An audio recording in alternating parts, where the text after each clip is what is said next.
السلام عليكم يا عشاق الرعب والغموض. وصلنا للمحطة الأخيرة من الجزء الأول من السلسلة ديالنا، الليلة اللي تفتحوا فيها بيبان جهنم على يوسف وصحابه.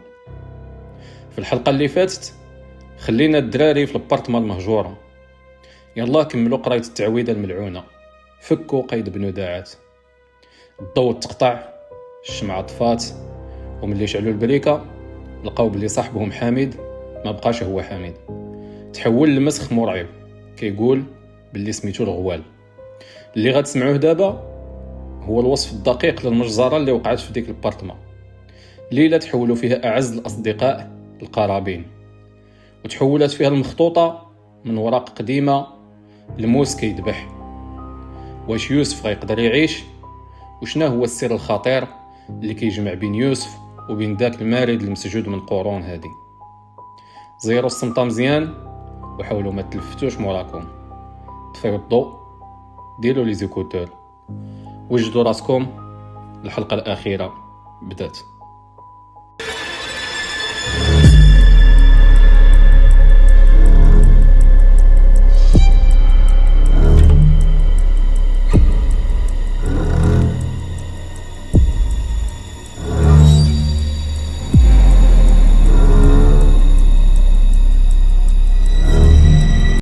في وسط داك الظلام والشمعة يلاه كتضوي وجوههم الصفرة، الغوال اللي كان في الجسد ديال حامد كيشوف فيهم ومبتسم ديك الابتسامة المشقوقة. مصطفى اللي كان شاد البريكة يديه كيترعدو والبريكة طاحت. الظلام رجع عاود تاني، وهنا بدات الروينة. سمعوا الصوت ديال مصطفى كيغوت، الصوت ديال واحد كيتخنق والجسد ديالو كيتضرب في الارض بحال شي حوته يلا خارجه من الماء. محمود ويوسف في وسط داك الظلام كيحاولوا يشدوه وكيعيطوا مصطفى مالك، ولكن والو. موراها تسمع الصوت ديال واحد الارتطام قوي، شي حاجه ثقيله تلاحت على الحيط، ومن بعد السكات. يوسف اللي كان قلبو غيسكت بدا كيقلب في جيبو ويديه كيترعدو. جبد بريكة سكور اللي كان هزها معاه، شعلات. يوسف مشى كيجري للشمعة وشعلها باش يضوي البلاصة، وملي ضوات البرطمة شافوا المنظر. مصطفى كان مليوح في القنت، الجسد ديالو معوج بواحد الطريقة ماشي طبيعية، عنقو داير للجهة اللورانية، وعينيه كانوا بيضين ومقلوبين، وفمو محلول بحال شي واحد كيغوت ولكن بلا صوت. مصطفى مات. محمود ملي شاف المنظر فقد السيطرة وبدا كيغوت بهستيريا، حلوا الباب، باغيين تقتلونا، حلوا الباب. مشى كيجري للباب ديال البارطما كيحاول يحلو، ولكن الباب كان بحال مسودي، بحال ولا جزء من الحيط. وفي ديك اللحظة وقعت حاجة أغرب. الضوء ديال البارطما شعل بوحدو، ولكن الضوء كان قوي بزاف، بيض لواحد الدرجة اللي عماهم في عينيهم، بحال الضوء ديال شي بروجيكتور. وعلى الحيط اللي كان واقف حداه محمود بانت واحد الكتبة مكتوبة بالدم الأحمر القاني. يوسف قراها بواحد الصوت مبحوح. الجملة كتقول: أنت يا من تتحداني لا تتلفظ بما لا تعلم، ستموت بسبب الكلمات التي قلتها. يالله محمود بغى يقراها والضوء تقطع عاود تاني، الشمعة طفات، ومن وسط الظلام سمع يوسف صوت ديال محمود كيتجرجر في الأرض، صوت الأظافر كتحفر في الأرض، وصوت عظام كتطرطق، ومن بعد الهدوء التام. دابا بقاو غير جوج، يوسف وأحمد.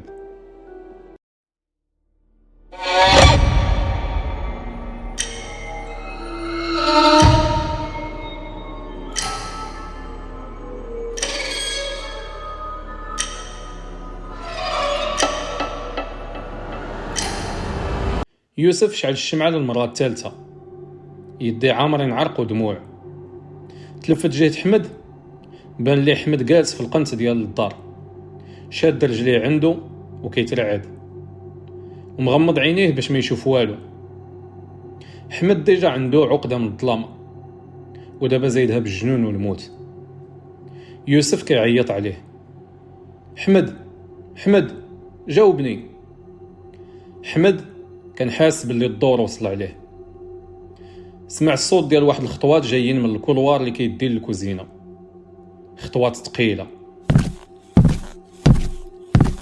يوسف قرب منه: حمد، نوض، نوض احمد، خاصنا نلقاو شي حل.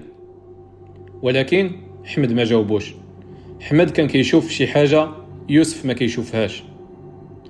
من وسط الظلام ديال الممر خرجوا 3 الاشخاص، ماشي وحوش وماشي موسوخ، كانوا 3 رجال طوال لابسين عبايات كحله، وجوههم مغطيه بالظلال وخا الشمعه شاعله.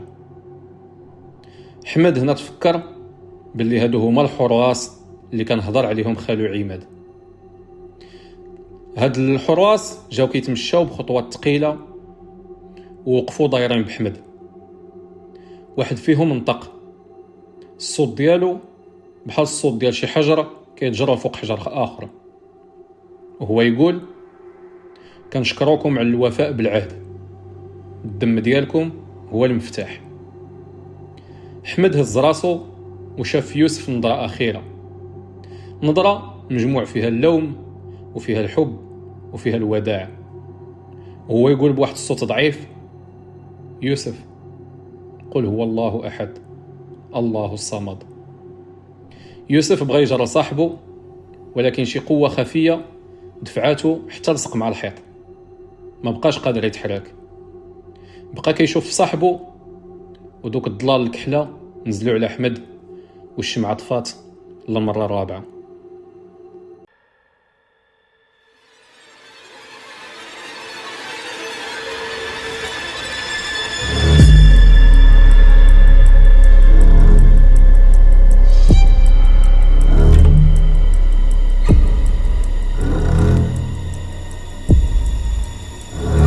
دابا يوسف بوحدو وسط الجثث ديال 3 من أعز صحابو. الريحة في البرطمة تبدلات، ما بقاتش ريحة الغمولية والدم، ولات ريحة المسك مجهدة بزاف، ريحة زوينة ولكن كتخنق. وفجأة الشمعة شعلت بوحدها، بواحد اللهب زرق وخفيف. يوسف كان طايح في الأرض، هز راسو بشوية وتصدم. الكرسي اللي كان جالس فيه شاف فيه واحد الراجل. يوسف كان كيتسنى يشوف شي وحش مرعب، شي عفريت بالقرون، ولكن لا، الشخص اللي كان قدامه كان واحد الشاب زوين، البشرة ديالو بيضة صافية وشعره كحل ورطب طايح ليه على عينيه، ولابس شوميز وسروال كلاسيك، ومبتسم واحد الابتسامة هادئة ومريحة.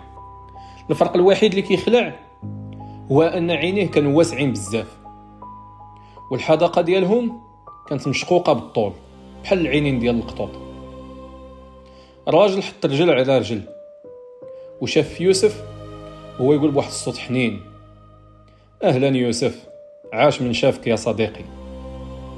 يوسف وهو مشلول الحركة ديالو قال بواحد الصوت مبحوح: شكون انت؟ الراجل ضحك واحد الضحكة خفيفة وقال: أنا اللي قريتي عليا في المخطوطة، أنا اللي حررتيني، أنا هو المخلبي بن داعت. يوسف ما قدرش يستوعب وقال ليه: علاش قتلتيهم؟ علاش صحابي؟ المخلبي نظم بلاصتو وتمشى لجهة يوسف بخطوات واثقة، ونزل المستوى ديالو وقال ليه: أنا ما قتلتهمش يا يوسف، انت اللي قتلتيهم، انت اللي جبتيهم لهنا، انت اللي قريتي التعويدة، هما كانوا الثمن، القرابين ضرورية باش أنا نرجع لقوتي. يوسف قال ليه: علاش جيتي في هذه الهيئة؟ علاش ماشي وحش؟ المخلبي ضحك وهو يقول ليه: أنا جيت هكا باش ما نخلعكش، حيت انت يوسف عندك معزة خاصة عندي. انت ماشي بحال صحابك، انت حاجة اخرى. يوسف ما فهم والو. المخلابي حط يدو الباردة على كتف يوسف وهو يكمل. قال ليه نوض معايا، نوض نوريك الحقيقة اللي مخبية عليك قرون هادي. يوسف بلا ما يشعر بحال إلا منوم مغناطيسيا مد يدو وناض تبعو.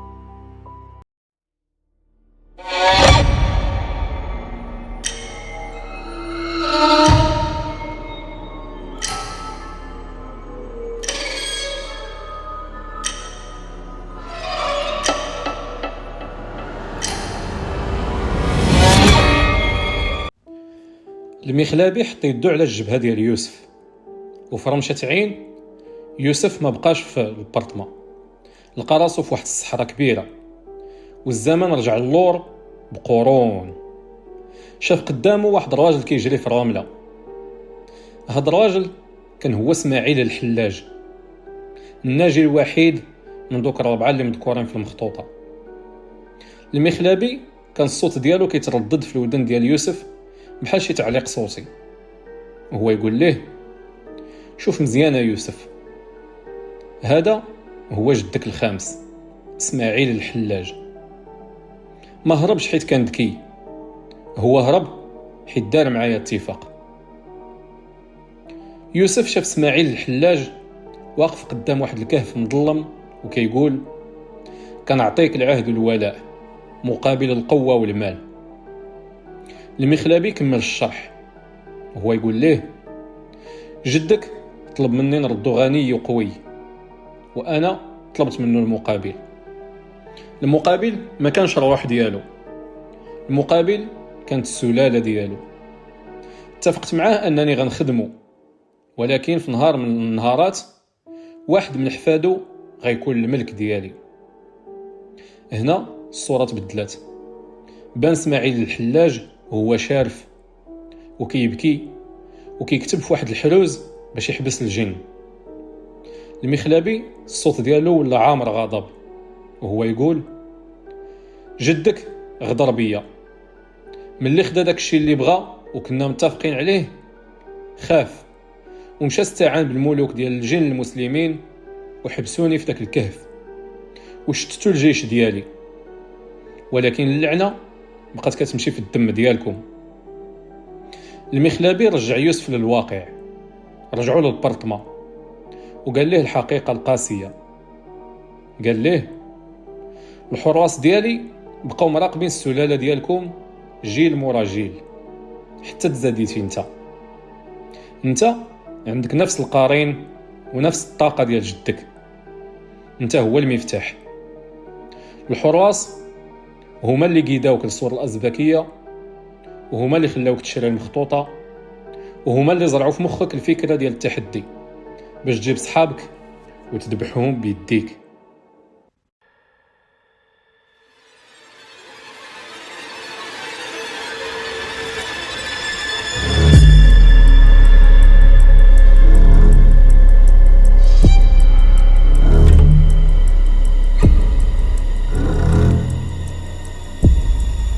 يوسف طاح على ركابيه، عرف راسو باللي كان مجرد ماريونيط في يد هاد القوى الشريرة.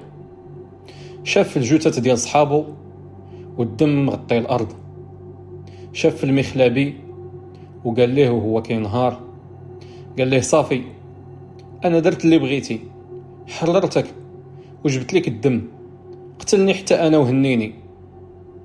المخلابي هنا تبدلت الملامح ديالو، الوجه الوسيم بدا كيتحول، الجلد بدا كيولي بحال الحراشف، والعينين ديالو ولاو حمرين بحال الجمر.